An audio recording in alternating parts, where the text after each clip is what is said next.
Heavy use of AI chatbots can feel comforting, efficient, and even emotionally supportive, especially for people who struggle with shyness, anxiety, or loneliness. There is a positive side to these interactions. They offer a low-pressure environment to practice expressing thoughts, sort out emotions, or rehearse conversations that feel intimidating in real life.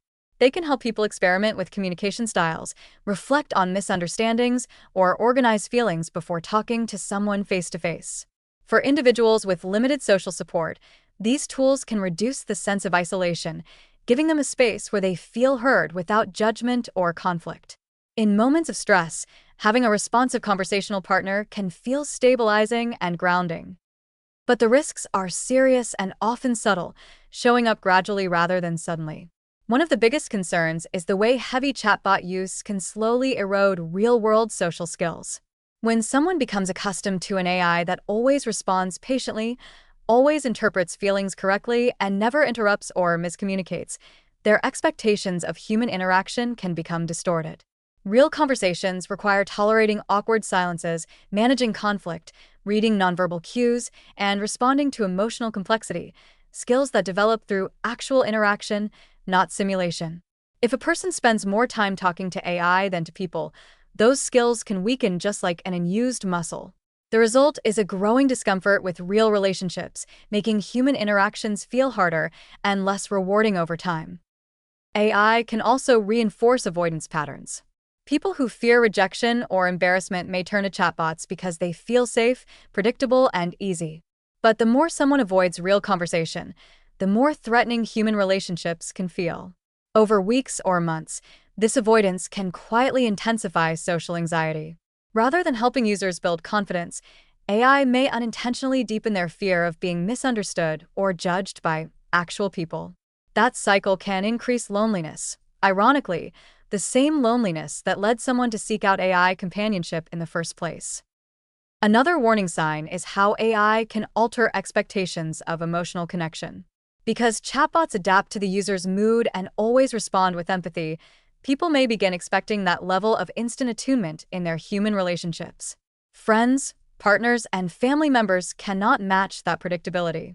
Humans get tired, distracted, confused, or emotional. They have their own needs and boundaries. They cannot offer the perfectly tailored responses that AI generates on demand. This mismatch can make real people seem frustrating, inconsistent, or less caring than they actually are. Over time, expectations shaped by AI can lead to disappointment in real relationships and even a preference for companionship with a system that never fails to perform.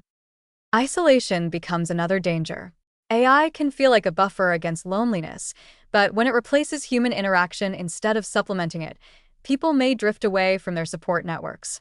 They may feel less motivated to initiate conversations with friends, less willing to tolerate the natural imperfections of human connection, and more inclined to spend their free time in predictable AI interactions.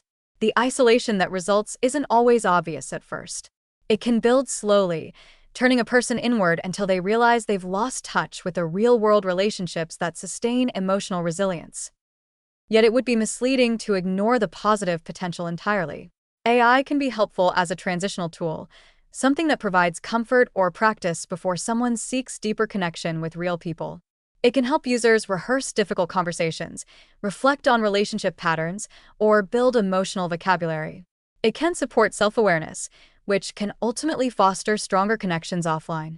When used intentionally, it can be part of a healthy balance. The key is moderation and mindful boundaries. AI should enhance, not replace, real communication. People should watch for signs like preferring AI to friends, feeling anxious about real conversations, or believing AI understands them more deeply than humans can.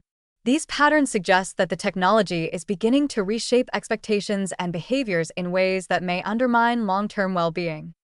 Human relationships are messy, imperfect, unpredictable, and occasionally uncomfortable, but they are also irreplaceable.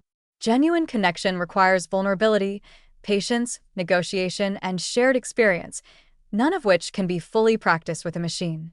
AI can support emotional processing, but it cannot substitute the growth, resilience, and meaning that come from talking to real people. The safest and healthiest approach is to treat AI as a tool, not a companion, and to keep human connection at the center of emotional life.